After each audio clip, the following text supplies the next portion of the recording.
Senhor, irmãos. Amém. Amém. Vocês estão bem? Amém. Glória a Deus. Deixa eu me ajudar aqui. Queridos, eu trouxe ainda algumas unidades do nosso livro Liderança Inteligente. Se você não adquiriu o seu ainda, quero convidá-lo a fazê-lo. Amém? Tem sido um material realmente muito abençoador, que vem agregar, né, nas nossas vidas. Eu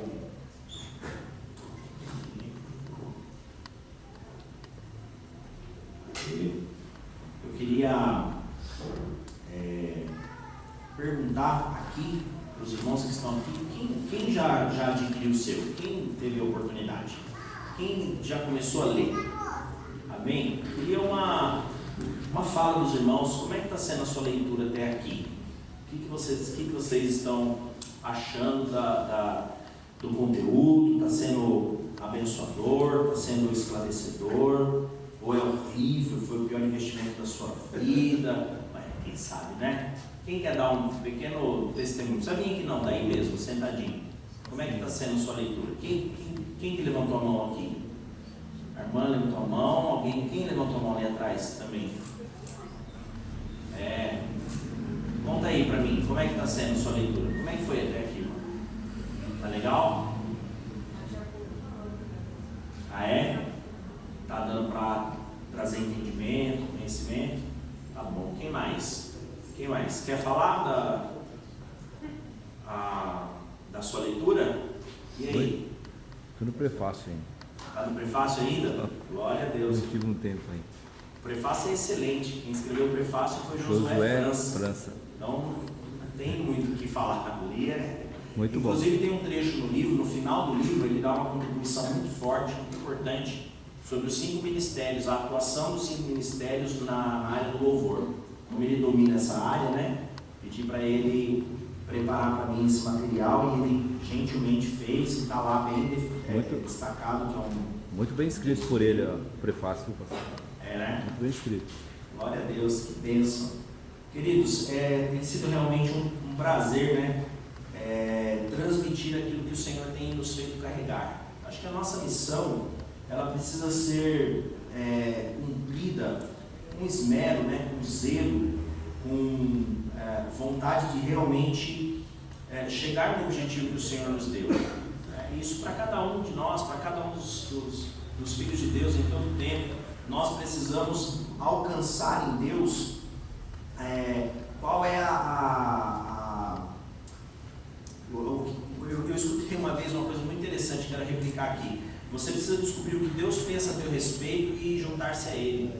Né? Então, encontrar-se diante de Deus, na sua chamada, na sua obra com Deus, na sua vida com Deus e procurar realmente caminhar dentro de uma jornada que venha estabelecê-lo no reino de Deus. Né? No meu caso, conversava aqui antes de iniciar com o pastor Florisvaldo e falava para ele, né? Deus me deu essa chamada, Deus me deu essa honra de poder escrever, sempre gostei de escrever, né? E eu entendo que faz parte do meu ministério pessoal com Deus todo esse ambiente, né? Então, já estamos, né? Hoje eu comecei já a produzir aí o nosso 4º livro, né? Graças a Deus está lá e a gente vai devagarzinho caminhando. A grande questão, irmãos, é que nós precisamos responder a Deus dentro da chamada que Ele nos deu. Se o Senhor nos chamou para algo, bom, Ele espera algo. Sim ou não? Quando você chama alguém, você está lá na cozinha da sua casa e você chama alguém, fulano, por que você chama essa pessoa? Para nada? Ele chega lá e diz assim, não é nada não, só queria ver se ia vir mesmo. Ou não? Você chama porque tem alguma coisa para você tratar com a pessoa. Verdade, irmãos? Então nós precisamos entender que se Deus nos chamou, alguma coisa Ele quer com a gente. Alguma coisa Ele tem com a gente. E essa jornada precisa ser trilhada por cada um de nós.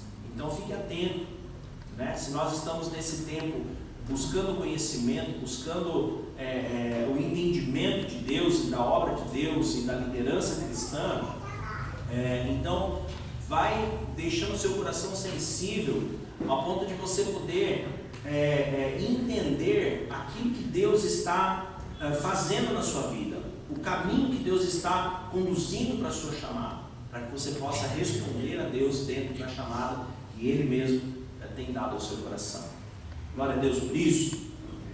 Essa segunda aula do módulo Liderança e Diaconia, e essa aula nós vamos tratar sobre a diaconia em si. Então vamos falar sobre diaconia hoje, e é assim um dos pontos mais impressionantes acerca do reino eterno, acerca da obra de Deus, acerca da feitura das mãos de Deus. A diaconia é realmente uma das missões mais importantes que nós temos na nossa vida, e nós vamos transitar um pouco dentro dessa linha. Eu gosto sempre de começar as aulas, sempre que é possível, trazendo um pensamento de alguém, né, de algum filósofo, algum pastor, alguém importante. Eu sempre gosto de trazer um pensamento, uma reflexão que tem a ver com aquele assunto que nós vamos entrar. E hoje eu não encontrei nenhum pensamento mais adequado para esse tema, que é a diaconia, do que o pensamento do próprio apóstolo João. E ele fala assim, na sua primeira carta, no capítulo 4, versículo 20, ele diz assim: se alguém diz, eu amo a Deus, e odeia seu irmão, é mentiroso, pois quem não ama seu irmão ao qual viu, como pode amar a Deus a quem não viu? Então esse é um texto famoso, e nós já ouvimos, citamos esse texto várias vezes, né? E eu quero começar a nossa reflexão justamente pensando nessa citação, nessa palavra lançada pelo apóstolo João. Alguém ainda pode dizer, né, mas o que esse texto tem a ver com diaconia? Né? O que tem a ver com a diaconia esse negócio aí? Meu irmão, aqui está expressado, ainda que o contexto de João aqui não seja esse, ainda que ele estivesse falando de outro tema, mas a fala em si, esse versículo em si, ele expressa justamente essa alma, ele expressa essa essência da diaconia. E nós vamos descobrir isso. Nós vamos descobrir que servir a Deus está no ato de servir ao nosso irmão. E é isso que nós vamos acabar descobrindo aqui. Servir a Deus necessariamente precisa passar pelo servir ao nosso irmão. Senão é algo um pouco ilusório nas nossas vidas. E é isso que João fala, e é sobre isso que fala a diaconia.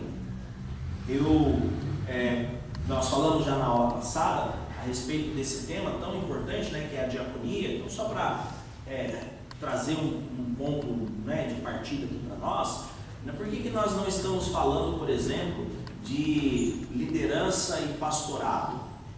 Por que nós não estamos falando sobre liderança e presbitério, liderança e episcopado? Né? Nós falamos isso na aula passada. Por que o tema é liderança e diaconia? Por que não vamos escolher falar dos diáconos, né? Tadinho dos diáconos, estão lá quietinho na porta da igreja sem fazer mal a ninguém, e a gente quer falar dos diáconos, né? Mas precisamos entender justamente isso. E só para capturar aqui um pouquinho relembrar um pouquinho a nossa aula da semana passada, nós estamos falando de diaconia por causa da função eterna, da função espiritual da diaconia, tá? Esse termo presbítero nós já abordamos aqui, né? Ele, do grego, presbíteros, ele significa um irmão mais velho, um aconselhador, alguém mais velho, mais experiente, apto a aconselhar, a dar bons conselhos, né? Alguém mais velho, sempre nessa conotação de honra por esse alguém mais velho. É o que indica esse termo presbítero, né? Por exemplo, outro termo trazido pela Bíblia é o termo bispo, né? O termo bispo, também do grego episkopos, que significa aquele que enxerga, né? Aquele que vê além, dá o sentido de superintendente, né? O bispo é um superintendente. Então nós vamos ter essa essa noção da função do presbítero, da função do bispo, assim como os ministérios que eu chamo de ministérios sacerdotais, que estão elencados ali em Efésios capítulo 4, verso 11, né? Que é o ministério do apóstolo, o ministério do profeta, do evangelista, do pastor e do mestre. Esses ministérios são os ministérios de governo sobre a igreja, né? E já o presbítero, o bispo, são ministérios de honra, de grande apoio, ministérios de obra dentro da igreja. E o diaconato? Onde fica o diaconato? Então, por isso que eu quero falar sobre diaconia, quero falar sobre esse tema e trazer para você essa realidade, aonde está a diaconia dentro do espectro eclesiástico, dentro da igreja, dentro da eternidade. E a gente começa tratando justamente sobre isso, a diaconia da igreja. Então nós vamos fazer uma jornada aqui sobre diaconia, e eu quero começar falando sobre a diaconia da igreja. Mas, Camaline, a igreja tem diaconia? Sim, nós vamos entender isso aqui. Então, eu quero trazer uma reflexão do professor, pastor, teólogo Rubem Mariano. Ele, no seu livro Aconselhamento Cristão, ele traz algumas anotações de alguns teólogos falando sobre o que é diaconia. Nós já até compartilhamos um pouco aqui a questão do significado do nome diácono, e eu quero trazer também para nós relembrarmos e seguir daqui em diante começando sobre a diaconia da igreja. Então vamos lá. A diaconia, ela traz na sua palavra, ela traz um entendimento, um sentido de uma tarefa. Então, diaconia indica tarefa. Diácono, né, que do grego é diáconos, também no plural, também com K, né, diáconos. E ela indica uma tarefa, como uma tarefa de alguém que está trabalhando, né? Essa palavra diáconos, ela é composta de duas palavras. A primeira é diá, que significa através, e konos, que significa pó. Olha que interessante. Então, diáconos, ela é formada por diá, D-I-A, com acento no A, diá, e a palavra konos, K-O, com acento N-O-S, konos. Então, diáconos significa através do pó. Olha que coisa incrível, né? A palavra diácono significa através do pó. Em que sentido, né? Nós vamos descobrir que o diácono, essa palavra, esse termo, vai remeter a uma função de atravessar camelos pelo meio de lugares muito, muito difíceis no deserto, por meio da poeira, por meio do pó, por meio da terra, imagine, irmãos, numa região desértica, onde tem muito deserto, você atravessar com camelos, né? Ali com camelos ou qualquer outro animal de transporte, né? Carregado ali com suas cargas, mercadoria, ou então coisas pessoais, ou levando as próprias pessoas, né? Então precisava ter alguém para carregar, para conduzir esses animais, e esses eram os diáconos, aqueles que carregavam o camelo, aqueles que direcionavam os camelos no meio do pó, né? Eles eram aqueles que iam através do pó, por isso diáconos. Então o diácono, essa palavra, esse termo, isso quem disse não sou eu, não é o Tamanini quem fala isso é o Rubem Mariano, quem fala isso é o teólogo, escritor, pastor Castro, lá no seu livro de 1973, ele traz esse entendimento. E nós vamos entender então que o diácono, ele é um servente, o diácono, ele é um servidor, o diácono, ele está para servir, né? E esse é o exercício que se tem dentro da diaconia, é o serviço. Então, em última instância, nós vamos chegar nesse seguinte entendimento sobre o diácono. Então, o diácono, diáconos, através do pó, era um servente, era um servidor. Então, nós passamos a ter o entendimento de que a palavra diáconos, para nós, vai significar serviço. Então, de uma maneira simples, né?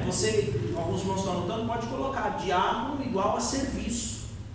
Então o diácono é um servidor, ele está servindo, e servindo em funções muito importantes e que muitas vezes não encontra pessoas aptas para realizar esse serviço. Então era assim que se entendia essa palavra ou o significado de diáconos. E aí nós vamos ver que o ato de servir, né, o ato da diaconia, o ato de servir, ele é o ponto de partida e o ponto de chegada de qualquer ação cristã. Qualquer ação cristã tem em si a essência do serviço, a essência do servir. E aqui nós começamos já a descobrir a diaconia da igreja. Olha só que legal isso aqui. Vamos pensar um pouquinho. Por exemplo, vamos começar aqui pelo pessoal do louvor, né? Então os irmãos vieram para iniciar a reunião, fizeram uma oração, entoaram algumas canções, e eles fizeram isso para quê? Para servir aos irmãos, servir a Deus, servindo aos irmãos. Sim ou não? Sim. Deu para entender? Então olha só, o ministério de louvor, o grupo de louvor serviu a Deus, servindo aos irmãos. Então a intenção deles de vir aqui e entoar canções começou no desejo de servir e terminou no ato de servir. Olha que coisa, né? Aí o professor veio aqui fazer o quê? Vim dar aula. E dar aula para quê? Para servir a quem? Aos irmãos. Veja, eu sirvo a Deus servindo aos irmãos. Então, desde que, não quando nós começamos aqui a nossa aula, mas desde que eu comecei a pesquisar o material, a estudar o assunto, a escrever sobre o tema, a desenvolver um pensamento, estruturar o pensamento, revisar, escrever novamente, organizar, preparar, arrumar a apostila e tudo mais. Aí quando eu me arrumei para vir para cá, quando nós chegamos aqui, tudo isso tem uma intencionalidade. Qual é a intenção disso tudo? Servir. Percebe? E agora estou aqui desenvolvendo justamente o ato de servir. Estou servindo aos irmãos com aquilo que o Senhor tem feito, tem nos feito carregar, com aquilo que o Senhor tem feito arder em nosso coração. Percebe isso? Então todo ato do cristianismo, ele começa e termina no serviço. Né? O irmão vem aqui, daqui a pouco ao fim da reunião, trazer o seu dízimo, fazer uma oferta. Isso é o que? É o ato de servir, é a ação de servir. E não começa no momento que você pega a sua carteira e pega o seu dinheiro para trazer a oferta. Não, isso aí começou lá no começo do mês, no mês passado, quando você trabalhou lá na sua empresa, ou quando você desenvolveu suas atividades econômicas, fez a sua renda, e aí hoje você está com um valor que está separado para você ofertar. Percebe? Que desde antes, quando você começa a se preparar para servir, você já está servindo. E quando você vem à igreja e deposita ali a sua primícia, a sua oferta, seu dízimo, quando você deposita ali no gasofilácio, no altar do Senhor, você está fazendo o quê? Servindo a Deus.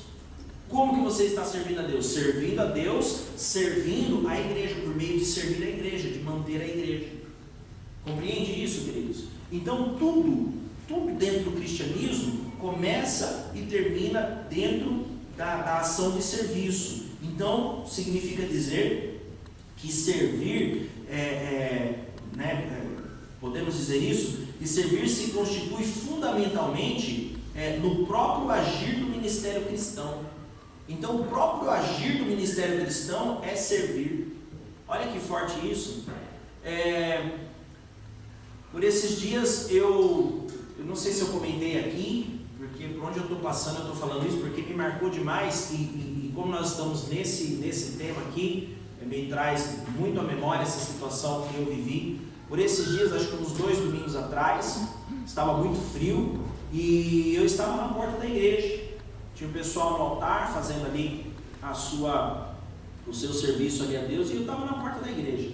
E eu olhei para o lado assim lá fora, estava muito frio, tinha um morador de rua na calçada, um pouco abaixo assim da igreja, com uma blusa muito fina e uma bermuda, e sentadinho assim perto do muro, do portão ali, tremendo, com frio.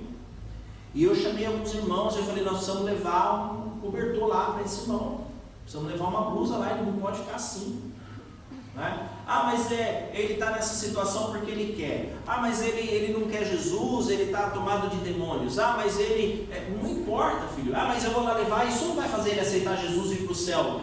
Para mim não tem problema nesse momento. Nesse momento eu preciso servi-lo. Como que eu posso servi-lo? Aquecendo o corpo dele, porque ele está com frio. Entende? O que nós fizemos? Ali na igreja pegamos uma blusa de um, o casaco do outro, a touca do outro. E eu procurei lá no almoxarifado, falei, tem uma coberta aqui, uma vergonha, não tinha uma coberta na igreja. Eu falei, né, Deus nos livre disso. Fui na casa do irmão lá, que era próximo, e pus ela no carro, vamos lá buscar. Fui lá buscar a coberta e tudo. O homem foi embora, a gente foi caçar o homem. Isso, meu irmão, põe um trupé ali. Mas nós levamos lá, achamos ele lá, não tinha virado a esquina, levamos para ele a blusa, o cobertor, oramos por ele, falamos de Jesus para ele, ainda voltei para a igreja a tempo de pregar. Então foi rápido o negócio. E o que eu quero trazer com isso? A igreja, responda para mim, a igreja serviu a esse homem? A igreja serviu a esse homem, sim ou não? Serviu. Como que a igreja serviu a esse homem? Porque um irmão da igreja viu um homem com uma necessidade. Esse irmão, que no caso fui eu, chamou outra pessoa e disse, precisamos fazer algo. Aciona a igreja. Aí alguns irmãos se movimentam entre si, um tirou a blusa, um tirou a touca, um tirou do negócio. Aí vem um outro irmão, não, eu tenho um cobertor bom lá em casa, vamos lá buscar, é perto, dá tempo. O outro pega o carro, vai buscar, o outro vai levar, vai... Percebe que a igreja se moveu para servir. Amém ou amém? Amém. Isso é diaconia. Essa é a diaconia da igreja. Esse é o serviço da igreja diante da sociedade. É interessante pontuar isso aqui, porque nós já falamos aqui sobre a liderança da igreja diante da sociedade, sim ou não? A igreja que tem que conduzir como a sociedade se porta. É a igreja que tem que ditar os caminhos, as pessoas lá fora, o mundo, vamos colocar assim para ficar fácil de entender, o mundo lá fora vai procurar o crente quando ele precisa de socorro. O mundo lá fora vai na casa do crente, pedir oração, pedir ajuda, sim ou não? As pessoas vão à igreja, as pessoas vão à casa do crente, e vão pedir oração pelo filho, pelo marido, pela esposa, por alguém que está enfermo. Você já recebeu pedido de oração de alguém enfermo, que a pessoa sequer era cristã? E mandaram lá para você, olha, tem alguém no hospital, pede lá para o seu pastor para estar orando, sim ou não? Percebe? Então a igreja, ela vai sim entregar para a sociedade o destino que a sociedade precisa ir. Então a igreja pela sua própria natureza, a igreja, ela é a líder dentro de cada geração. A igreja precisa assumir esse espaço para confortar as pessoas, para levar as pessoas a um novo destino e elas, abrindo o coração, levar a um destino de eternidade com Cristo Jesus. Então, se a igreja é esse corpo que lidera, a igreja também deve ser esse corpo que serve. Aí nós vemos a diaconia da igreja. E a igreja também precisa servir. Amém ou não amém? Amém. Percebe isso? Vê como é muito amplo essa questão? Todo e qualquer cristão precisa servir, né? Deve servir dentro e fora da comunidade de fé. Quando você serve dentro da comunidade de fé, você está operando a diaconia da igreja. E quando você serve fora da comunidade de fé, para alguém que tem uma necessidade, alguém que você pode estender a mão, você também está exercitando a diaconia da igreja, o serviço da igreja para a sociedade. E isso aqui nós vamos ver que o próprio Senhor Jesus Cristo, ele recebeu esse título como sendo o servo por excelência. Jesus, ele traz para si a questão do serviço. Jesus, o próprio Senhor Jesus recebe esse título de o servo excelente. Aí você vai ver, né, textos como Atos capítulo 3, versículo 13, Atos 26, versículo 4, Atos versículo 4 também, versículo 27, capítulo 4, versículo 27, nós vamos ver Filemon, capítulo 2, versículo 5, versículo até o 11, anotei algumas referências aqui. O importante dizer é que o próprio Senhor Jesus, ele traz para ele essa questão do serviço. E aí nós vamos entender que esse significado, ele é designado universalmente. E ele é válido para todo o corpo de Cristo. Então todo o corpo de Cristo está debaixo dessa missão de servir. E se nós não servirmos, então de fato não servimos. Entendeu? Aquele que não serve, realmente não serve. Percebe o que significa isso? Interessante é que os princípios da diaconia, que eu estou trazendo aqui para você, eles foram estabelecidos pelo próprio Senhor Jesus. Não foi ninguém outro que estabeleceu esses princípios de diaconia, esses princípios de serviço, né? Foi o próprio Senhor Jesus que já demonstrava explicitamente que a razão da sua vinda ao mundo era de fato servir. Então ele nos traz esse entendimento. Por exemplo, Mateus capítulo 20, verso 25 e 28 diz assim: então Jesus, chamando-os para junto de si, disse: bem sabeis que pelos príncipes dos gentios são estes dominados, e que os grandes exercem autoridade sobre eles. Não será assim entre vós, mas todo aquele que quiser entre vós fazer-se grande, seja vosso serviçal. E qualquer que entre vós quiser ser o primeiro, seja vosso servo. Bem como o Filho do Homem não veio para ser servido, mas para servir e dar a sua vida em resgate de muitos. Entende isso? Então olha o que Jesus está falando. Ele está dentro de uma situação em que as grandes autoridades ficam sendo servidas pelos menores, assim por dizer. E aí Jesus chama os seus discípulos para junto dele e fala: vocês estão vendo isso aí? Vocês estão vendo que os gentios, eles fazem isso? Eles se juntam, se colocam como grandes entre o povo, e aquele povo fica servindo a eles, e eles são engrandecidos, e cada vez mais. Jesus inverte essa lógica. Jesus chama para si os seus discípulos e fala: com vocês vai ser diferente. No reino de Deus é diferente. Ele fala: se alguém dentre vocês quiser ser o maioral, seja o serviçal.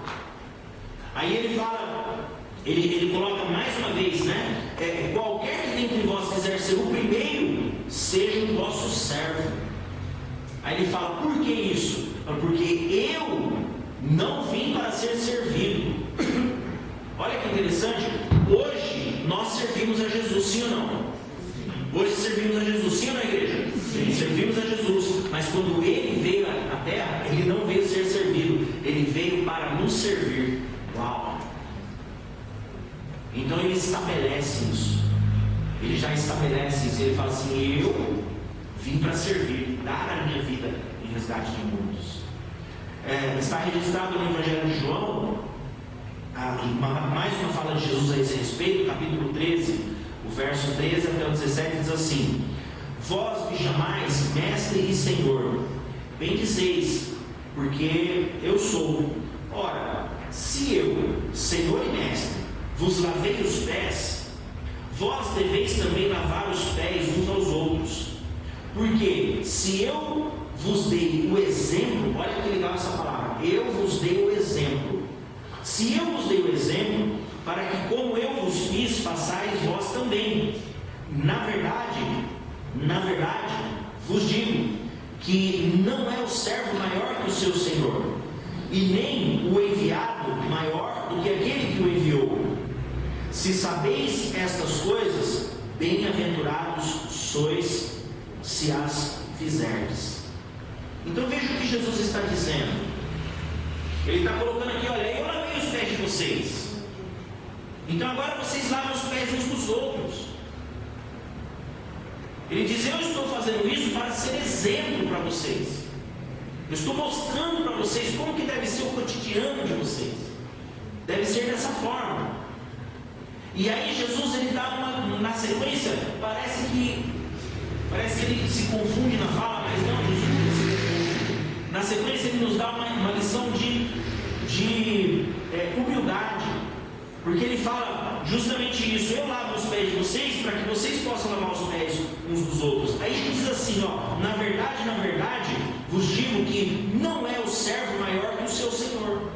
O servo não é maior que o seu senhor, mas na lógica de Jesus, o servo faz a sua função de forma honrosa. Entende isso?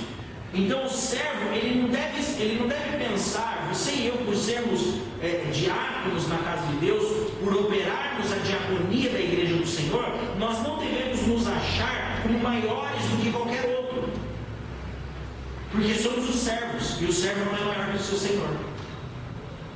Deu para entender?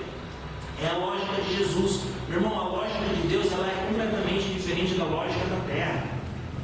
Para Deus, quanto é 1 mais 1? Vai. 1 mais 1 é 2. Para Deus, 1 mais 1 é 1. Mas como assim, apóstolo? Claro, né? Ele diz assim, vai sair o homem da sua casa, juntar a sua mulher, e os dois serão uma só carne. 1 mais 1 para Deus dá 1. A lógica de Deus é diferente da nossa lógica. Então ele está dizendo assim, olha, seja servo, faça essa grande obra, essa potente obra. Se você quer ser o maior, seja servo, mas entenda que sendo servo, você não vai ser maior que o seu Senhor. Mas se você servir, você será maior. Deu para perceber? O que Jesus está dizendo? Ele está falando assim, não fique olhando para as coisas naturais. Enxergue o serviço de forma eterna, de forma espiritual. Porque quem serve na terra, ele é o servente, ele é o servidor. Mas quem é o servidor na terra, no céu tem grande patente. É isso que Jesus está dizendo. Amém ou amém? Então nós vamos entender e caminhar dentro desse entendimento de que o próprio Senhor Jesus estabelece para a igreja o serviço como uma missão, uma função da igreja. É importante trazer aqui esse registro bíblico, os textos que nós lemos, para que você saiba que essa doutrina ela não foi determinada por outro, foi determinada por Jesus. Assim, o maior exemplo de diaconia é o próprio Senhor Jesus, pois o serviço é a definição da missão do Senhor Jesus. Portanto, ele veio para servir, porque ele é um servo. Então, se Jesus é um servo e veio para servir, ele espalha, ele traz dele esse DNA e espalha esse DNA para toda a sua igreja. Em última análise, nós vamos entender que a diaconia é serviço. E todo esse entendimento nos faz chegar num único ponto, de que a diaconia, entenda, por que nós falamos de liderança e diaconia e não liderança e episcopado, e não liderança e presbitério, não liderança e pastorado, liderança e apostolado? Não, falamos de liderança e diaconia. Por quê? Diante de todo esse entendimento da missão que Jesus nos traz e do DNA que ele traz nele mesmo, nós vamos descobrir que o DNA da igreja é o serviço. Por quê? Porque o DNA da igreja é o mesmo DNA daquele que fundou a sua igreja. O DNA da igreja é o DNA daquele que é o cabeça da igreja, é o mesmo DNA. Se o DNA de Jesus é servir, o DNA do seu corpo também será servir. Tira um pedacinho assim da sua orelha ou do seu cabelo, faz um exame de DNA, tira um pedacinho lá da unha do seu dedinho do pé e faz o exame de DNA. Vai dar diferença? Vai dar diferença, sim ou não? Não, porque o DNA da cabeça é o mesmo DNA do corpo. Se o DNA de Jesus é o serviço e a igreja é o corpo de Cristo, o nosso DNA também é o serviço. Uau! Percebe o que é a diaconia? E percebe o quanto é importante nós entendermos toda essa dinâmica? Vamos entender a diaconia na Bíblia, dentro do ambiente bíblico, né? A instituição bíblica dos diáconos, ela está registrada ali em Atos, no capítulo 6. É ali que está instituída biblicamente os primeiros diáconos cristãos, os primeiros irmãos que operaram a diaconia na igreja. E se nós estamos falando de diaconia e a diaconia da igreja, bom, nós precisamos então nos debruçar um pouco sobre esse texto, para descobrir nele o que significa isso e quais são os caminhos que se tem dentro dessa diaconia. Então vamos ler o texto. Se você está com sua Bíblia e quiser abrir, se não prestar atenção, diz assim, Atos capítulo 6, versículo 1 até o 7, é a instituição aqui dos diáconos. Diz assim: ora, naqueles dias, crescendo o número dos discípulos, houve uma murmuração dos gregos contra os hebreus, porque as suas viúvas eram desprezadas no ministério cotidiano. E os 12, convocando a multidão dos discípulos, disseram: não é razoável que deixemos a palavra e sirvamos a mesa. Escolhei, pois, entre vós 7 irmãos, ou 7 varões, de boa reputação, cheios do Espírito Santo e de sabedoria, os quais constituamos sobre este importante negócio. Mas nós perseveraremos na oração e no ministério da palavra. E este parecer contentou a toda a multidão, e elegeram Estevão, homem cheio de fé e do Espírito Santo, e Filipe, e Prócoro, e Nicanor, e Timão, e Pármenas, e Nicolau, prosélito de Antioquia. Verso 6. E os apresentando ante os apóstolos, estes orando, impuseram as mãos, e crescia a palavra de Deus em Jerusalém, e se multiplicava muito o número dos discípulos, e grande parte dos sacerdotes obedecia à fé. Amém? Esse texto vai registrar esse momento em que o diaconato é trazido para dentro de uma função e de uma obra prática, dentro do ministério da fé, dentro da comunidade de fé, dentro da igreja. E aí nós temos algumas informações que o texto nos dá, e a gente começa a entender essas informações. Então tem 3 pontos principais que eu quero levantar com você aqui, dentro desse entendimento. 3 pontos fundamentais da diaconia. Primeiro, a diaconia, ela nasce de uma necessidade, e não de um desejo arbitrário. Então isso aqui é muito importante nós entendermos, né? O verso 1 me fala isso, que houve uma necessidade. Então não foram os apóstolos que não estavam lá sem fazer nada, um belo dia, falaram: quer saber, vamos pôr uns diáconos aí para fazer alguma coisa? Pôr uns diáconos, pôr um irmãozinho lá, vai dar um cargo aí para o irmão, e esse irmão vai ficar feliz porque está fazendo a obra, né? Vamos, o que vocês acham? Vamos, então aí põe lá alguns irmãos lá para ser diácono. Não foi assim que foi constituído o diaconato. O diaconato, ele surge de uma necessidade. E olha que interessante, era uma crise. Havia uma crise. A igreja estava crescendo. E gregos começaram a se converter, e os hebreus recebendo também esses gregos e se convertendo esses povos. Acontece que na hora de dividir ali a porção das viúvas, na hora de dividir porque havia essa cultura, e o templo fazia isso, então a igreja de Jesus assumiu essa obra também de auxílio, de ajuda. Irmãos, não tinha INSS, então a mulher que era viúva, ela não podia trabalhar, né? Ela não tinha como se sustentar, como se manter. Muitas dessas viúvas não tinham filhos que pudessem sustentá-las, mantê-las, né? Então era a função do templo. O templo sustentava as viúvas, e a igreja de Jesus Cristo assume esse trabalho. Acontece que gera ali uma uma disputa, porque as viúvas, as pessoas com necessidade do povo dos hebreus estavam sendo atendidas de maneira mais rápida, mais célere, né? Estava sendo assim uma coisa mais direitinho, e as mulheres gregas estavam sendo um pouco segregadas, estavam sendo um pouco deixadas de lado, era mais difícil e tal. E aí houve contenda entre os irmãos, quer dizer, houve uma briga, houve uma dificuldade, houve uma crise. E quando aconteceu uma crise, essa crise chega aos apóstolos. Falou: olha, nós estamos com um problema aqui, porque tem aqui as ofertas, tem aqui os mantimentos, tem aqui a dispensa da comunidade de fé, da igreja, e a gente precisa servir, né, as viúvas, fazer o serviço que é necessário ser feito, enfim, já que a igreja tem que servir, então nós vamos servir, só que está tendo um problema aqui. Aí os apóstolos disseram: olha, nós precisamos dar um jeito nisso aí, precisamos resolver isso aí. Então foi dessa necessidade que surgiu a obra diaconal dentro da igreja. E isso já me aponta para uma questão muito importante. Se você é servo,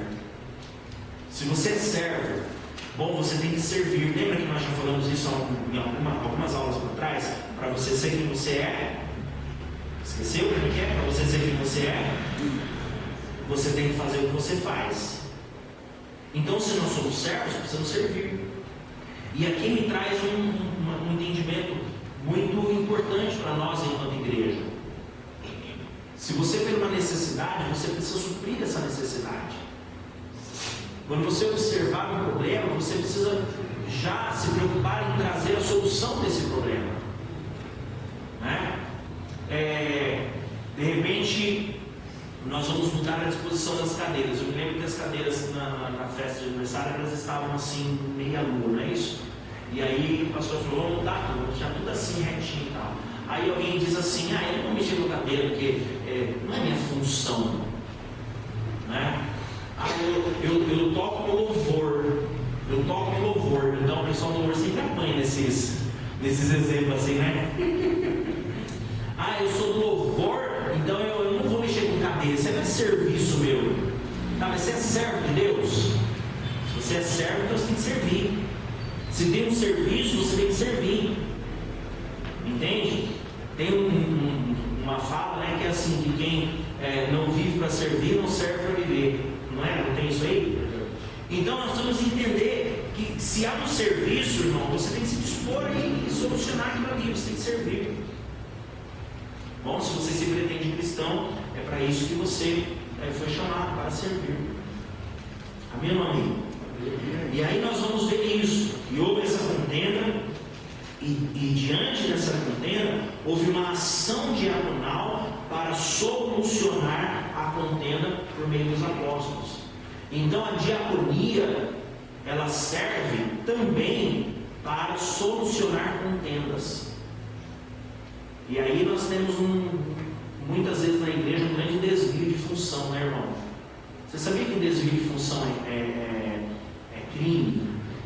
Em alguns casos é crime, em outros casos é passível de multa. Por exemplo, se você trabalha numa empresa, né, e aí você tem um cargo registrado lá, só que você está fazendo outra coisa, você sabia que isso aí é desvio de função? É desvio de função, né? Eu não entendo muito de lei, não, irmão, mas essas coisinhas básicas a gente sabe. Não é desvio de função? É desvio de função. Você quer ver quando vira crime? Quando, por exemplo, no poder público há um desvio de função do servidor público, já entra na esfera criminal. O negócio é pesado, irmão. Desvio de função é uma coisa complicada.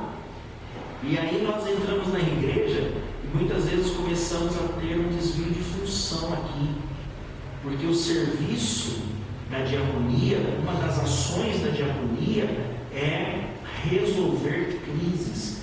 Ela é estabelecida para solucionar contendas. Agora, pastor Florisvaldo, por favor, não responda, mas quantas vezes as contendas começam no corpo diaconal? É desvio de função, ou seja, a função do diácono é resolver problema, mas o diácono vai lá e causa o problema. Percebe como nós precisamos estar atentos na obra que nós realizamos? Aí a gente precisa, né, trazer aquele texto que está em 1 Fernando capítulo 2, que diz assim: resisti ao diabo e ele fugirá de vós. Irmão, tem uns diabos, resistir a ele, tem que fugir, senão o negócio pega, né? Alguém vai dizer na igreja que existem os diáconos de Deus, mas existem também os diábolos. Existem as diabonisas de Deus, mas existem as diabonisas também. É necessário tomar cuidado, irmão. Porque, e assim, é sério isso aqui, porque parece uma brincadeira, uma piada, mas se você for levar no pé da letra, é bem isso mesmo. Porque diabo significa opositor, né? A palavra diabo, ela significa opositor, aquele que se opõe, né? Aquele que causa oposição. Então vem um diácono causar oposição na igreja, ele se torna um diabo. Deus nos livre, né? Então precisamos tomar cuidado com esse desvio de função. E aí eu estou falando ainda da diaconia da igreja. Eu não estou falando, nós vamos falar do irmãozinho que está lá servindo como diácono, que está na ata da igreja como diácono. Vamos falar dele ainda. Quem é diácono aqui? Quem é consagrado diácono aqui? Aí, ó, temos diácono aqui. Nós vamos falar de você. Fique tranquilo. Por enquanto eu estou falando da diaconia da igreja. Tá? Então quando você vem para a igreja e causa contenda, quando você causa dissensão, quando você está desvirtuando a função de serviço da igreja. Bom, então eles começam a estabelecer o diaconato para que pudesse haver uma solução de problemas. Segundo ponto que eu trago aqui nesse texto, que nos ensina sobre a diaconia: a igreja indicou os candidatos ao diaconato. Os apóstolos chamaram ali a comunidade de fé e disseram assim: elejam entre vós 7 homens, 7 varões, 7 irmãos. Foi a igreja que reconheceu esses diáconos, né? Está lá no versículo 2. Ou seja, a comunidade, ela reconhece aqueles que têm legitimidade espiritual para a obra do diaconato. Então, meu irmão, não adianta você querer forçar uma situação. Se a igreja não reconhece você, você pode até ser amigo do pastor, até ganhar um crachá de diácono, mas se a igreja não reconhece você, dificilmente você vai receber essa patente no sentido espiritual, dificilmente você vai conseguir transitar nela, porque foi a igreja que elegeu. Como assim? Vamos desenvolver esse pensamento? Como assim a igreja elegeu? Por que a gente elege alguém, irmãos? Por que a gente elege alguém? Bom, nós estamos aí numa época de eleição e tudo mais, mas não é sobre essa eleição que eu quero dizer, apesar de ser a mesma coisa. Mas por que a gente elege alguém? A gente elege alguém porque a gente acredita que aquela pessoa tem possibilidade de desenvolver aquele trabalho. É ou não é? Não é? Eu posso, por exemplo, vamos falar um pouco de eleição. Eu posso, por exemplo, fazer uma votação aqui e perguntar nessa votação se os irmãos me elegeriam para mais uma terça-feira dando aula aqui para os irmãos. Bom, pelo que eu tenho das pesquisas do Datafolha, eu acho que eu tenho grande chance de ganhar para estar aqui de novo na terça-feira também. Mas se eu disser assim, irmãos, votem em mim para ser o deputado, lá, o presidente e tal, eu não sei se eu ganho voto. Não sei se eu ganho eleição. Por quê? Porque aqueles a qual eu estou me candidatando, eles vão me avaliar, vão dizer assim, puxa, esse cara ele quer assumir essa função aqui, será que dá? Será que ele vai bem? Pô, eu acho que ele vai bem. Puxa vida, eu vou votar nele. Aí você vota. Se você vai falar assim, não, esse cara aqui não. Irmão, acerca de política, né? Não tem uns candidatos aí que a vida inteira se candidatam e não dá nada, não sai nada, né? Posso falar, não precisa nem cortar, tá, irmão? Eu vou falar porque está na propaganda política aí. Por exemplo, eu era criança, e eu via, por exemplo, se candidatar para presidente da República, o Emael. Lembra? Tem a musiquinha, quem lembra da musiquinha? Emael.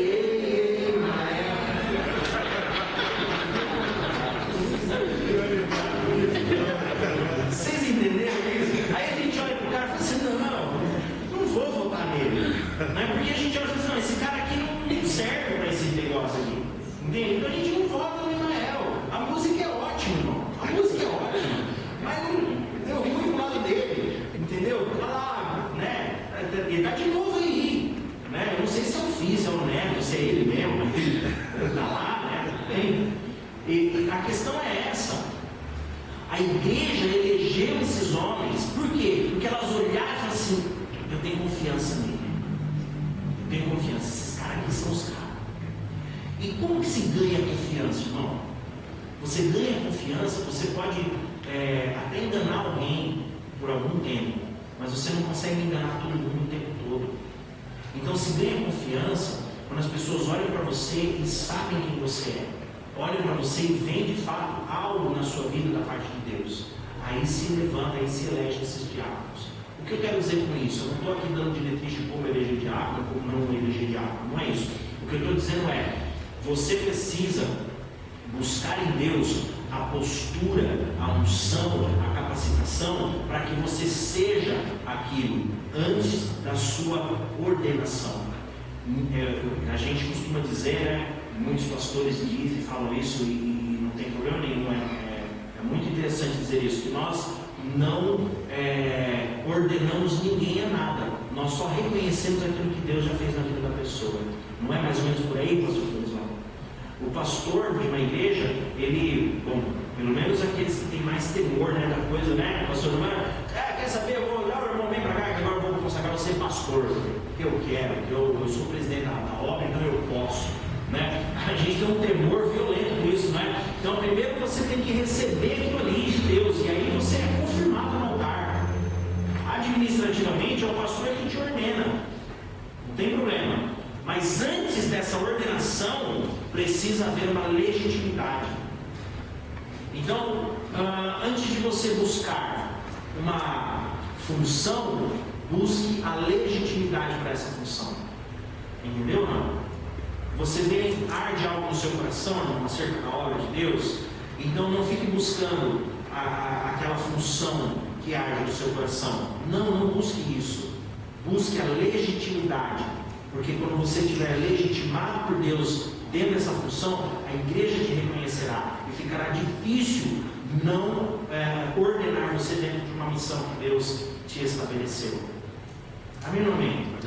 Isso aqui é importante, irmãos, porque isso aqui começa a dar um norte na prática da nossa jornada de crescimento espiritual.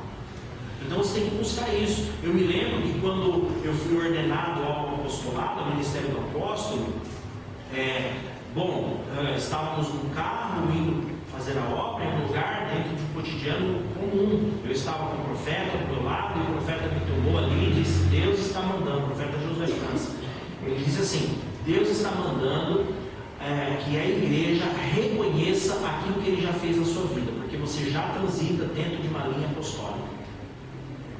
E eu não tinha essa pretensão, irmãos, de verdade, era uma coisa que passava longe assim da minha mente.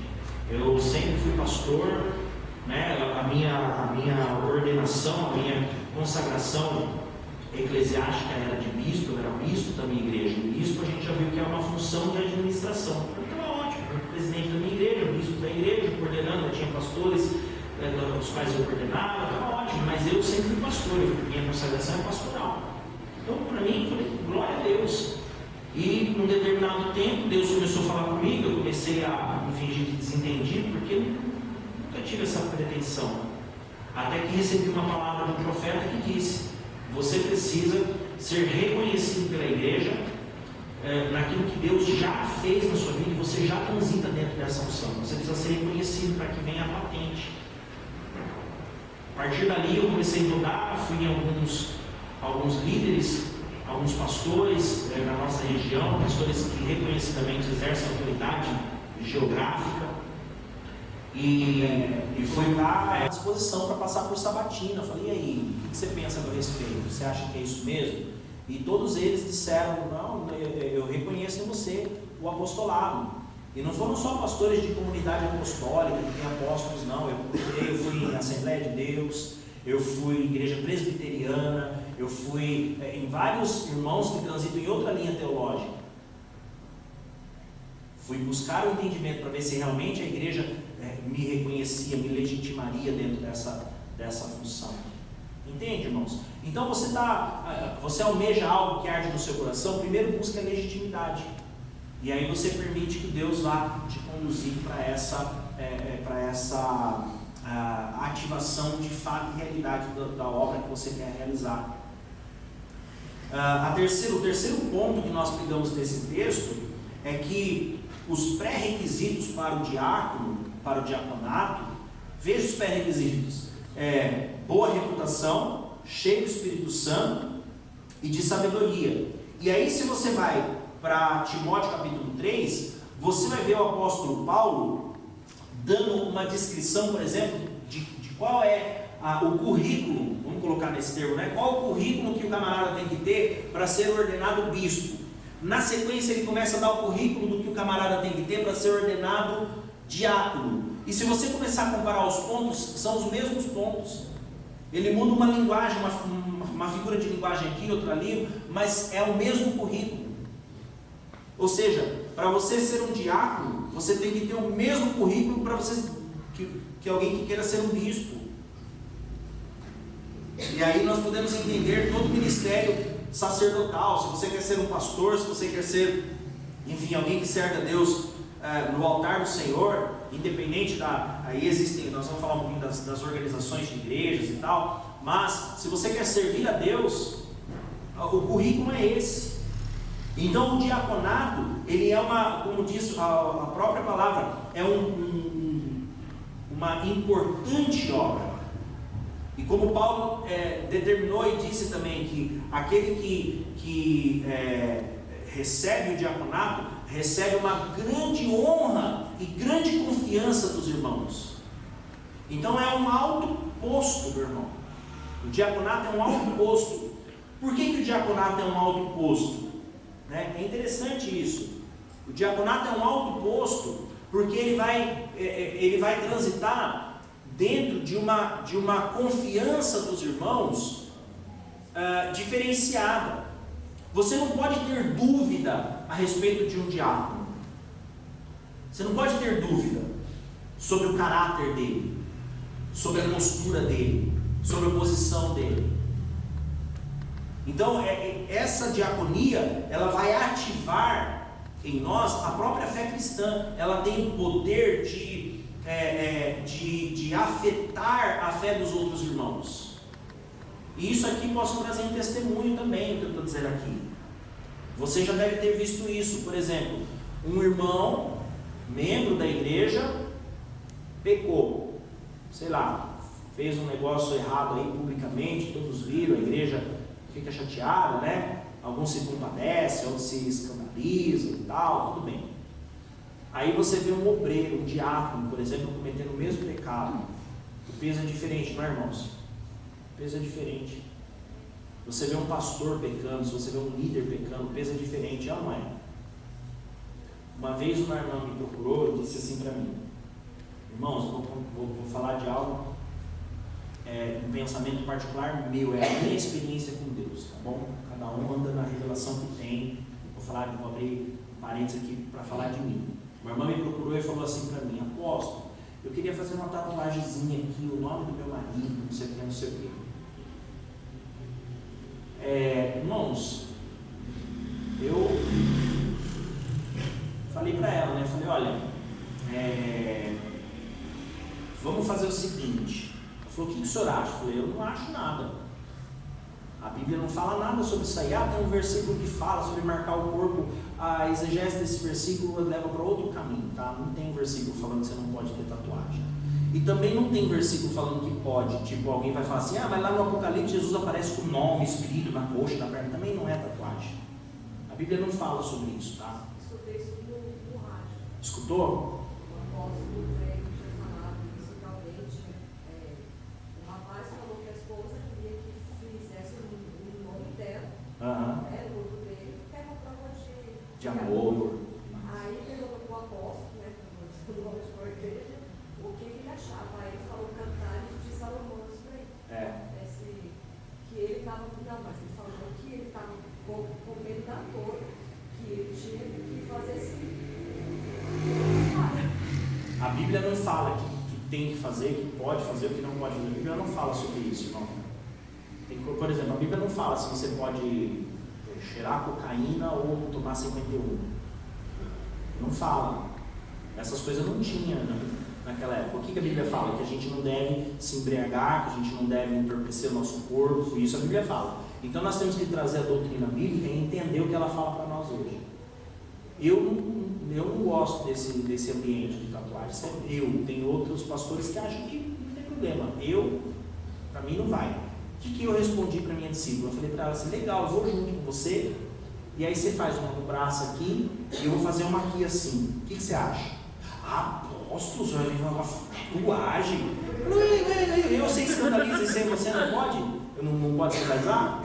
Né? Então, um obreiro, alguém que faz a obra do Senhor, ele, inevitavelmente, ele vai ser mais observado que os outros, irmão. Entende? Então, o diácono, ele precisa levar em conta que a sua posição é de grande destaque. E aí nós vamos ver esses irmãos sendo estabelecidos. E olha que interessante esses irmãos, né? Esses homens, eles foram levantados por Deus, por meio do ministério dos apóstolos, para desempenhar uma função e suprir uma necessidade. Então nós precisamos saber se há uma necessidade. Há uma necessidade, então Deus vai levantar alguém para suprir aquela necessidade, né? O serviço diaconal não é porque o irmão já está na igreja há tantos anos, então vou dar para ele um cargo, senão ele vai ficar triste e vai sair da igreja. Para, irmão, se Deus não te chamou para isso aí, fica de boa, busca aquilo que Deus tem para a sua vida. Amém ou não? A gente tem que buscar, é o que nós falamos agora há pouco, descubra o que Deus pensa a teu respeito e junte-se a Ele, não é? Às vezes Deus quer que você vá interceder, vá orar. Às vezes Deus quer que você, ninguém vai nem saber teu nome, e ninguém sabe por que as bênçãos acontecem, os milagres, você está orando, intercedendo, e Deus está te usando. A nossa honra não é nessa terra, a nossa honra é no céu, é na eternidade. Entende? Maior honra tem aquele que ninguém está vendo. A palavra do Senhor fala isso, que aquele que busca o Senhor no seu quarto, no secreto do seu quarto, vai arder em público. O Senhor o honrará em público.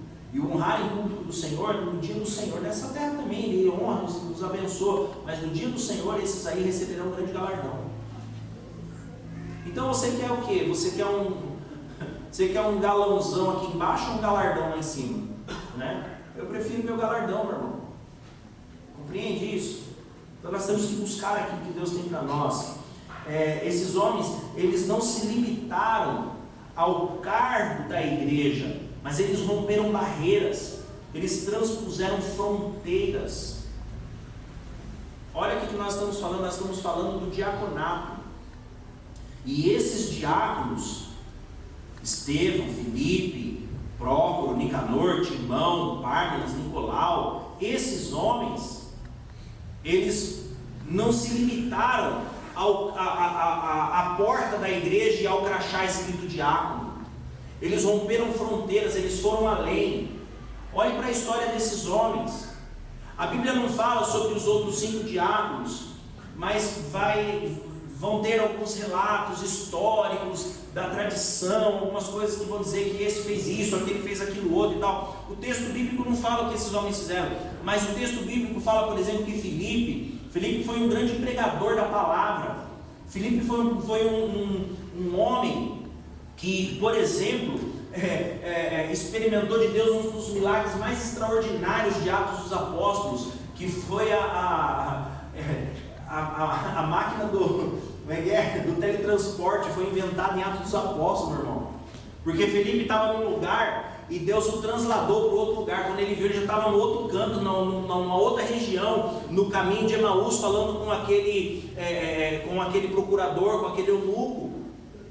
E aí ele ministrou a palavra, ele estava lendo em Isaías e tal, e quando ele ministrou a palavra, falou, tem água aí e tal. Ele foi lá e batizou o homem. Depois que ele batizou o homem, o Espírito Santo pegou de volta. Pensa, não teve que pegar fila de metrô nem de trem. Filipe.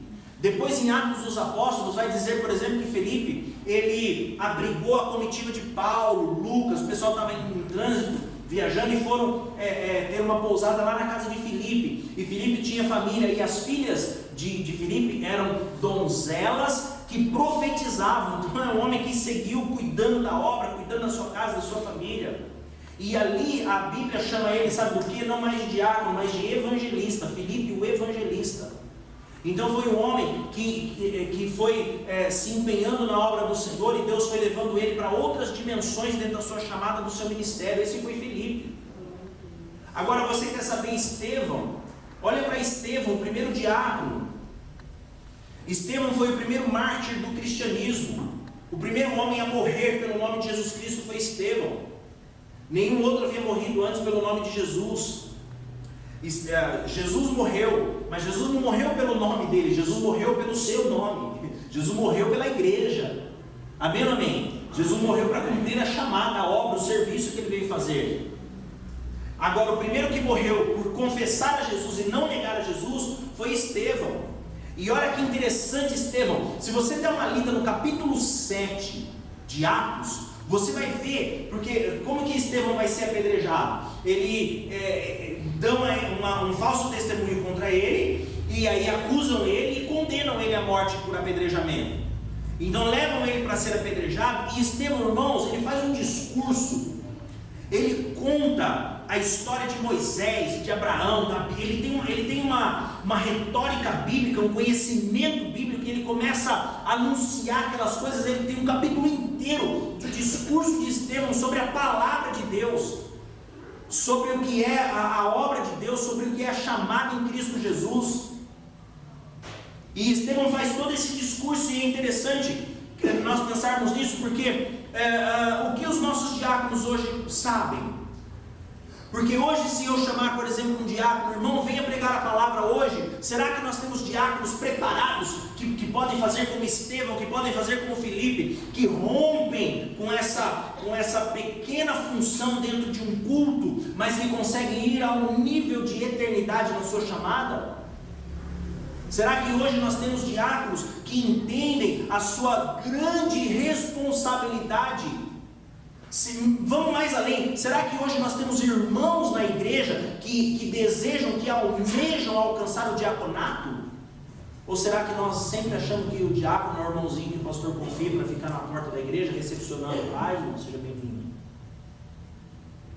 Uau! Diga assim comigo, amém. Precisa arder dentro de nós uma chama que nos leve, que nos aponte, nos conduza para aquilo que é eterno. Compreende isso? E aí, pastor Floresvaldo, nós olhamos muitas vezes a história de Estevão e ficamos vendo a maneira como ele foi morto, né? Estevão foi morto apedrejado. Irmãos, o apóstolo Paulo foi morto decapitado, né? Como que é alguém que vai ser decapitado? Está lá naquela guilhotina, né? Desce lá, foice, corta a cabeça, né? É horrível, irmão, isso é horrível. Mas o cabra morre rápido. Alguém que vai ser morto, por exemplo, ao fio da espada, como o Tiago, né? Um pouco mais dolorido, talvez, um pouco mais angustiante essa morte, dependendo do órgão que se atinge ali com a espada, pode demorar um pouco para morrer, pode ser instantâneo, não sei. Mas você já parou para pensar alguém morrendo apedrejado? Como que é morrer apedrejado, né? Quem já brincou de guerrinha de mamona aqui? Quem já brincou de guerrinha? Aí, ó. Aí o negócio pega, né? Quem já ficou com os roxos que ardendo? Ai, porque pegou? Ai, quando pega aqui assim, né? Meu Deus! Né? Agora imagina você ser apedrejado, irmão, até a morte. Como que é uma morte por apedrejamento? A morte por apedrejamento é pelo ferimento dos órgãos internos, porque ele vai dando pancada e aí vai rompendo os vasos por dentro, vai rompendo, os órgãos vão se ferindo, vai começando a ter hemorragia interna. Imagina a dor na cabeça, traumatismo craniano, sangramento interno, até que a pessoa venha morrer de sangramento. Imagina como não sofreu esse homem. E sabe como que foi a morte dele? Aí ele olha: Senhor, eu vejo os céus abertos, eu vejo Jesus do lado do trono de Deus. E sabe qual foi a última fala desse homem? A mesma fala do mestre dele, porque ele disse assim: Pai, não impute a eles esse pecado. E aí ele expira e morre. igual Jesus na cruz. Interessante como o DNA de Jesus passa para a igreja e esse homem expressa bem o DNA de Jesus na sua própria morte. Bom, muitas vezes nós queremos desistir da nossa chamada, muitas vezes queremos desistir do diaconato, queremos desistir de servir a Deus nessa ou naquela função, não importa a função aqui, mas muitas vezes nós queremos parar, sabe, irmãos? Desistir é uma coisa do ser humano, né? Muitas vezes nós desistimos, nós temos uma ideia, depois a gente desiste da ideia, a gente volta atrás, a gente revê. Às vezes você sai para comprar uma coisa, você desiste e compra outra. Às vezes a gente está fazendo um curso, a gente desiste do curso. Às vezes a gente vai fazer alguma coisa. Então desistir é algo que está no nosso cotidiano e muitas vezes a gente desiste. E na obra de Deus, quantas vezes a gente desiste, né, pastor Floresvaldo, pelas pedradas que a gente leva, né? Na obra de Deus a gente leva pedrada de todo lado, irmão. A gente leva pedradas, são insultos, xingamentos, suspeitas que levantam contra nós. Às vezes alguém que nos humilha, às vezes alguém que faz alguma piada, alguma questão que nos leva, né, para uma dificuldade. E é interessante nós entendermos isso, porque nós levamos muita pedrada e a gente quer desistir. Mas eu quero te trazer para uma realidade, meu querido irmão, meu querido aluno dessa escola. As pedras que mataram Estevão foram pedras literais, não foram pedras metafóricas como aquelas que atingem você. E as pedras literais que mataram Estevão tiram de mim o direito de desistir por conta das minhas pedras metafóricas. Uau! Uau! Em que ponto nós estamos transitando na nossa diaconia? Na diaconia da igreja, no serviço da igreja, no serviço da obra do reino. Vamos falar sobre a chamada diaconal. Nós sabemos que a diaconia, ela aponta para a responsabilidade do serviço do próprio Senhor Jesus e da própria igreja de Cristo, né? Então o diácono dentro da igreja, olha só, diaconia é serviço, amém? Jesus veio para servir, por isso o DNA da igreja é servir. Então o diácono da igreja local, da comunidade de fé, esse diácono, ele precisa expressar o DNA da igreja, que é o mesmo DNA do cabeça da igreja, tá? Então é um entendimento muito claro, né? Essa é uma grande realidade. O servo de Deus que opera o serviço da diaconia, ele vai precisar honrar essa posição com grande esmero. Vai precisar honrar isso aí. Mas que posição é essa que ele tem que honrar?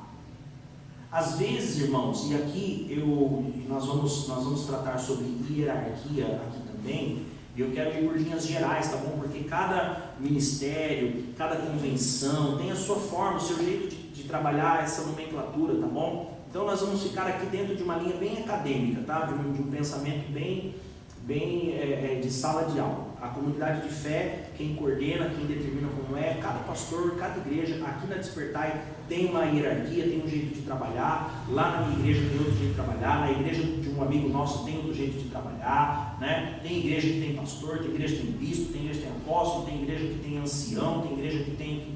Então, pouco importa isso, tá? Para nós nesse ambiente de sala de aula. Vamos entender como são as coisas. E às vezes nós pensamos na diaconia, quando nós perdemos a dimensão do DNA da diaconia, que é esse DNA de Estevão, que é o DNA da igreja, que é o DNA de Jesus, quando perdemos essa dimensão, nós achamos que a diaconia ela é simplesmente um nome bonitinho que se dá para a escadinha de hierarquia do ministério.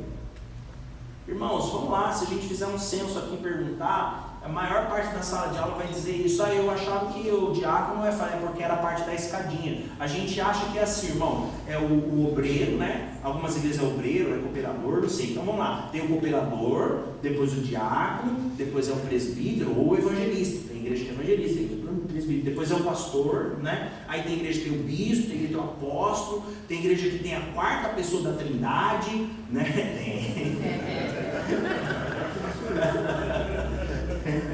Né? Para cima o pessoal gosta bastante. Então é interessante nós olharmos essa essa escadinha que se coloca, né? Porque um diácono, ele não é um irmão que está sendo preparado para ser um presbítero. Um obreiro não é um irmão, um cooperador não é um irmão que está sendo preparado para ser um diácono. Um diácono não é um irmão que está sendo preparado para ser um presbítero. Tampouco um presbítero não é um irmão que está sendo preparado para ser um pastor. Ainda que não tem problema nenhum a organização da eclésia, a organização da igreja se utilizar de ordem, nós vamos ver isso biblicamente, para estabelecer a obra, não tem problema. O que eu estou chamando a atenção é que esse obreiro, esse diácono, esse presbítero, esse pastor tem que entender qual é a sua chamada, a essência da sua chamada e transitar nela, porque senão nós vamos reduzir o diaconato a um crachá de diácono, e não é. O diaconato ele é tão importante que ele vai, no fim dessa linha, apontar para a diaconia de Jesus. E nós já vimos tudo isso aqui. Amém ou amém? Quem está entendendo isso aqui? Amém. Né? Então, cada função, ela é trazida pela Bíblia, ela traz uma atuação ímpar. Ela traz uma responsabilidade muito grande. Né? Do ponto de vista da organização da comunidade de fé, não tem problema nenhum você organizar a igreja. Na minha igreja também é organizado. Eu tenho lá nós temos os voluntários, nós temos os diáconos, os pastores, bispos, apóstolos, profetas, evangelista, mestre. Nós transitamos dentro dessa linha lá, né? Não tem problema você organizar a sua igreja. O que eu estou trazendo para você é que, do ponto de vista da eternidade, o diácono é aquele que carrega o DNA do próprio Cristo. Obrigado, irmão, pela glória a Deus. É forte esse negócio. Nós precisamos entender isso aqui. A diaconia, ela nasce de uma necessidade. Então, se houver uma necessidade, o diácono ele está apto para suprir essa necessidade, né? E esses irmãos diáconos, eles eram cheios do Espírito Santo, eles eram homens preparados, cheios do Espírito Santo. Em resumo, ser um diácono é uma diaconisa na igreja, é muito mais do que receber um cargo eclesiástico e um crachá. Os diáconos são servos escolhidos por Deus para mostrar ao mundo que as obras de Jesus Cristo jamais serão interrompidas. Quando eu olho para Estevão, pastor Florisvaldo, morrendo, apedrejado e proferindo a mesma oração de Jesus, eu percebo que a diaconia ela serve para dizer ao mundo: eles crucificaram o Senhor que ressuscitou, mas a obra dele continua vigente, porque nós estamos aqui para trazer o mesmo DNA de serviço a essa terra. É aqui que está o diaconato. Sobre a hierarquia, e aqui a gente já vai terminando, sobre a hierarquia, é importantíssimo nós transitarmos dentro de uma estruturação dentro da igreja. E a palavra de Deus fala isso. Eu trouxe aqui textos bíblicos para mostrar isso aqui. A Bíblia fala, 1 Coríntios 14:40, mas faça-se tudo decentemente e com ordem. Deus é organizado, então a gente tem que ter uma organização. O próprio céu é organizado. Você tem no céu o trono de Deus, você tem serafins, querubins, você tem anjos, você tem arcanjos, né? O céu é organizado. Na terra também há uma organização. E nós vamos ver aqui, Hebreus 7,7 diz assim: ora, sem contradição alguma, o menor é abençoado pelo maior. Está escrito lá em Hebreus, né? Então há uma organização. Ainda em Hebreus capítulo 13, versículo 17 diz assim: obedecei a vossos pastores e sujeitai-vos a eles, porque velam por vossa alma, como aqueles que hão de dar conta delas, para que o façam com alegria e não gemendo, porque isso vos não seria útil. Então é para obedecer os pastores, é uma hierarquia. Há uma hierarquia de comando, há uma hierarquia de governo, e é necessário entender isso, né? Romanos capítulo 13, verso 1 e 2 diz assim: toda alma esteja sujeita às autoridades superiores, porque não há autoridade que não venha de Deus, e as autoridades que há foram ordenadas por Deus. Por isso, quem resiste à autoridade resiste à ordenação de Deus. Os que resistem trarão sobre si mesmos a condenação. Então nós vemos que a diaconia na igreja, a estruturação organizacional da igreja, ela pode sim abordar a diaconia como um tempo em que esse irmão vai ser experimentado na fé, em que ele vai ser provado. Inclusive antes de ser diácono, ele precisa ser provado. Os irmãos da igreja precisam reconhecer isso nele, né? Então não tem problema a igreja se utilizar das organizações eclesiásticas, isso é santo, isso é bíblico. Mas o ponto que eu trago aqui sobre a diaconia é que um diácono ele não pode ficar feliz porque ele recebeu um crachá de diácono. Um diácono tem que entender a sua missão diaconal, que aponta para a missão da igreja, que aponta para a missão de Jesus Cristo. Porque senão, irmão, vira só um crachá. E crachá por crachá, né? Se você vê, por exemplo, o crachá do pastor Florisvaldo da convenção, é um negócio bonito demais. Então não tem crachá de diácono, mas não tem aquele lá do pastor Florisvaldo. Eu vi lá na convenção, eu vi o senhor mostrando. Aliás, eu não sei se era do senhor ou se era do pastor Luiz. Era o seu que eu vi lá? Eu não tenho desse. Humilde. Ele deu um desse ainda. Mas tá bom, um dia eu chego nessa autoridade toda. Aí, ó. Estava esperando um convite. A igreja local hoje e a diaconia, né? O diácono hoje na igreja, ele tem uma responsabilidade muito grande. E 1 Timóteo capítulo 3 fala sobre essa responsabilidade. Eu já estou indo para o final, 5 minutos a gente termina, tá bom, irmãos? O diácono, ele precisa ser, isso está lá em 1 Timóteo capítulo 3. Tem todo o texto dizendo que os diáconos precisam, mas eu condensei essas falas aqui e trouxe em pequenos entendimentos. O diácono precisa ser honesto.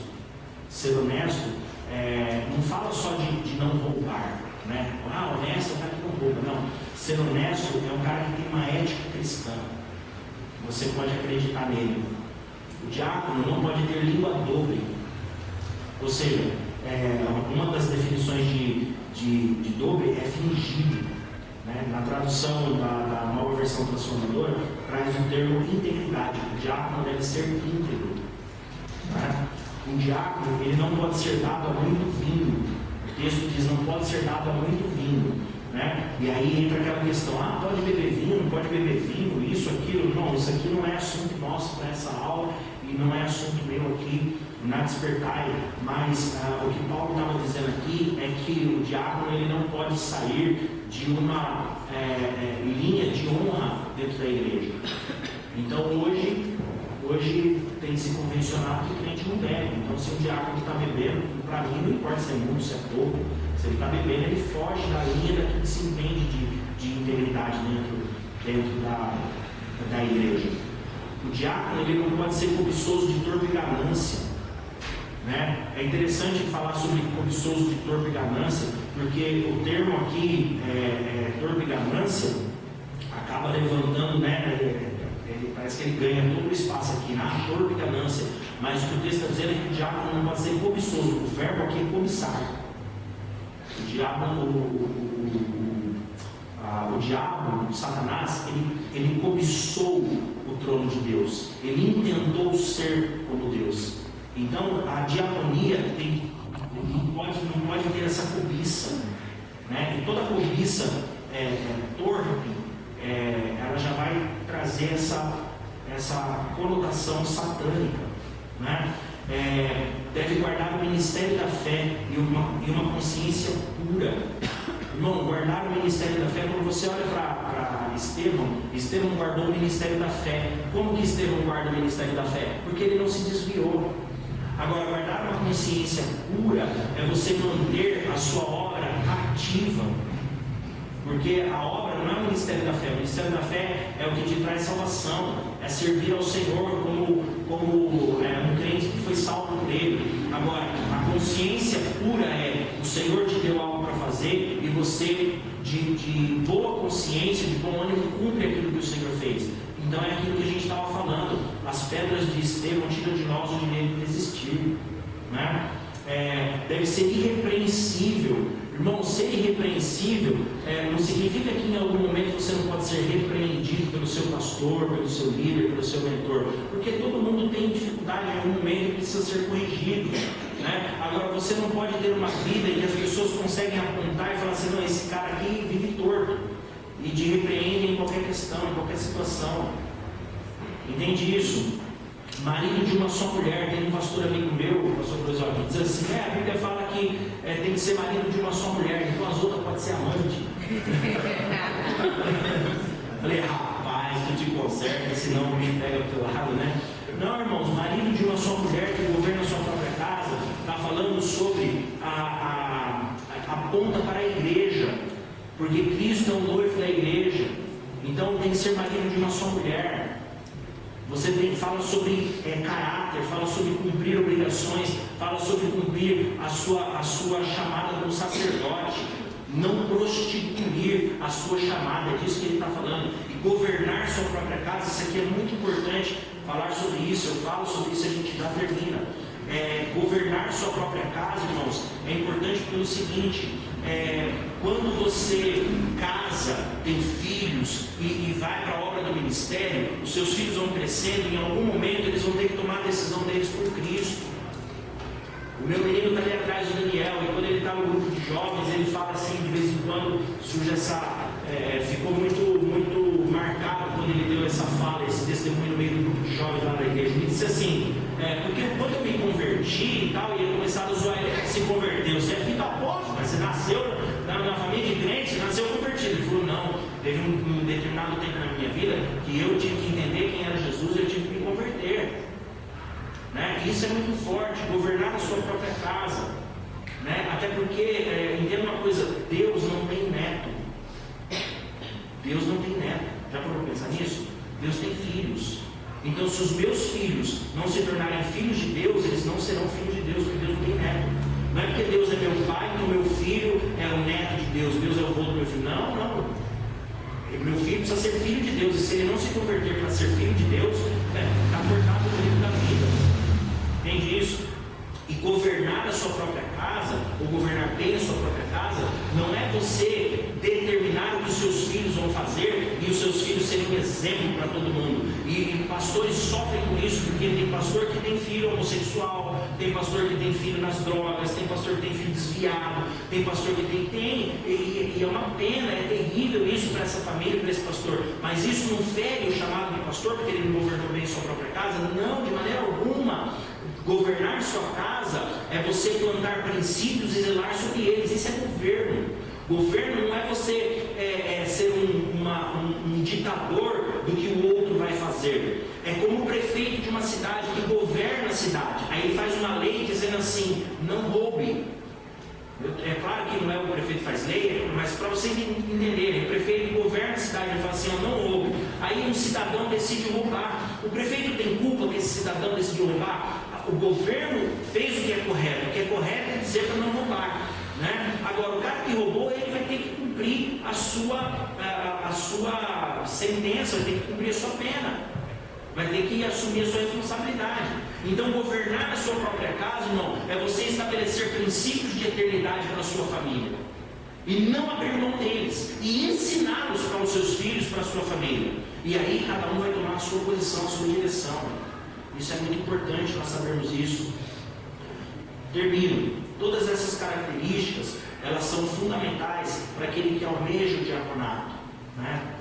Antes de serem ordenados, seja primeiro provado, né? Para que você realmente possa estar apto para essa grande obra. Porque, como diz a palavra de Deus, né? Os que servirem como diáconos adquirirão para si uma boa posição de muita confiança na fé que há em Cristo Jesus, é o que Paulo fala para Timóteo. Então aqui nós terminamos. Os diáconos são servos escolhidos por Deus para mostrar ao mundo que as obras de Cristo jamais serão interrompidas. Os diáconos são servos escolhidos por Deus para mostrar ao mundo que as obras de Cristo jamais serão interrompidas. Essa é a diaconia de Cristo, a diaconia da igreja e a função diaconal que nós temos no nosso meio. E o Senhor certamente tem conduzido a igreja assim por séculos e séculos, continuará conduzindo até que venha a volta do Senhor Jesus e nos leve para a eternidade. Amém, meus irmãos? Eu agradeço. Essa é a nossa aula de hoje. A aula da semana que vem nós vamos tratar sobre reino e honra. E aí o negócio é tremendo. Amém? As palmas do Senhor Jesus.